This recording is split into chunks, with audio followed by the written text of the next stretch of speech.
Every purchase you make is a tiny optimization problem, what you want versus what you can afford. Today, I'll show you the simple rule shoppers use without knowing it, and how you can use it back to get more joy for every dollar. We make hundreds of little money choices a week: latte or tea, rideshare or bus, premium or basic.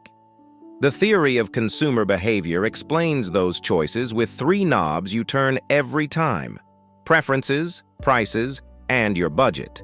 Turn them the right way and you spend less while enjoying more. Start with preferences. That's everything you value: taste, convenience, health, brand, even the time something takes. Prices are the signals outside you, what the market asks in dollars or minutes. Your budget is the boundary: how much money or time you can spend today. Your best choice lives where those 3 line up. Let's make it real. Meet Maya. She has $12.30 for lunch near her office. 2 favorites: a grain bowl for $8 and an iced coffee for $4.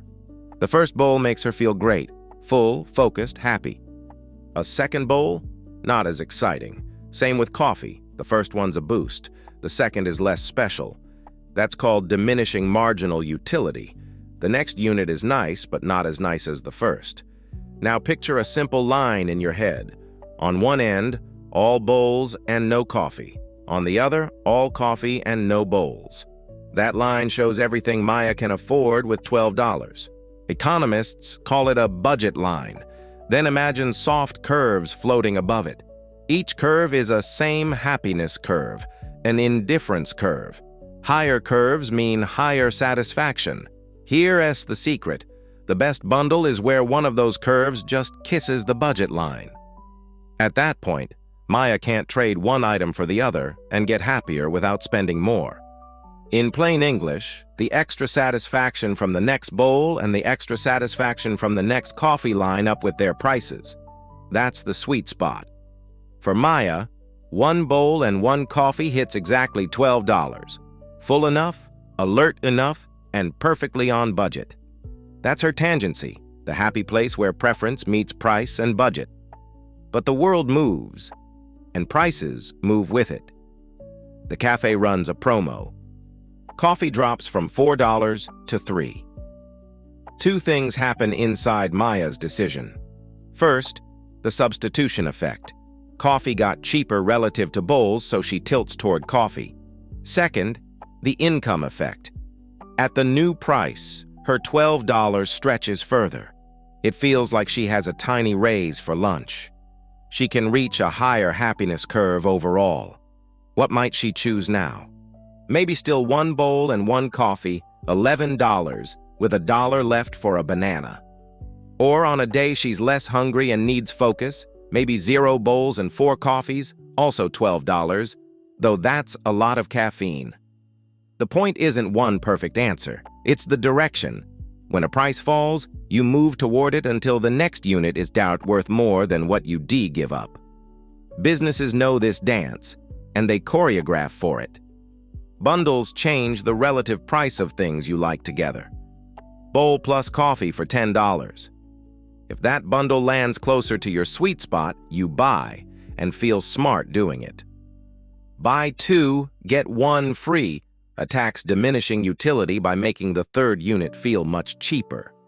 Suddenly, the next soda, the next sock pair, the next file of cloud storage crosses your mental threshold. Decoy pricing is the magician's assistant. Small popcorn for $5, large for $9, and a medium for $8.75. The medium exists to make the large look like a deal. Your brain compares frames, not absolutes. And remember, time is a budget too. If the cheaper coffee requires a 10-minute detour and you'll be late for a meeting you care about, the true price of that coffee just went up. Many choices that look irrational are actually smart trades between money and minutes. Now, real humans aren't robots. We zig where the textbook expects a zag. Loss aversion means a $5 surcharge hurts more than a $5 discount feels good. Present bias makes now taste sweeter than later, so free trials roll into paid months. Choice overload floods your brain. More options can mean less satisfaction, even when the best option is on the menu. Knowing these biases lets you redesign your choices to match what you truly value. So how do you use all this today? Pick one recurring decision: lunch, coffee, streaming, rideshare. List the 2 or 3 things you actually trade between and their prices. That's your budget line. Now ask a tiny question that unlocks everything.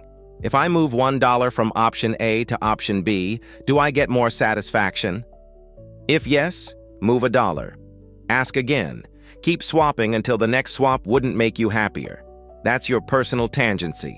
Use sales surgically. When a favorite drops in price, move toward it, but only until the next unit buzz fades. Don't buy a third hoodie if the excitement of hoodie number 3 is lower than what you get from a nicer lunch or a book you will love. Build your own bundles. Maybe home coffee plus a better lunch beats a mediocre cafe combo. Maybe a weekly bus pass plus 1 weekly rideshare for rainy days beats daily rideshares. Create combinations that match your curve, not the store's. Price your time. If a $5 premium saves 20 minutes you'll use for exercise, study, or gig work, count that 20 minutes in the price. Paying more can be cheaper when time is the scarce resource. And protect yourself from decoys. If you only wanted small, don't let a value large redirect your plan. Anchor to your preference, not the menu's framing. Mid-roll moment. If this is clicking, tap like, so YouTube shows it to more people trying to spend smarter. Back to Maya. A week later, the promo ends. Coffee returns to $4. She moves her choice back toward where it was. 1 bowl, 1 coffee, on budget, on preference. But now she's sharper. When a new bundle appears, bowl, coffee, and a small fruit for $11.50, she sees it for what it is, a small shift in relative prices. On days she's hungrier, she takes it. On days she's not, she passes. No guilt, no FOMO, just better alignment. That's the heart of consumer theory. It's not about denial.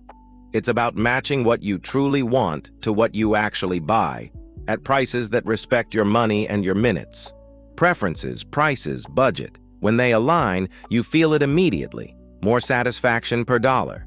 If this helped you see your everyday choices with a sharper lens, subscribe for weekly explainers. Money theory you can use the same day. And share this with a friend who keeps asking, why did I buy that? Next episode, how companies design bundles to land on your exact curve and how to beat them with your own.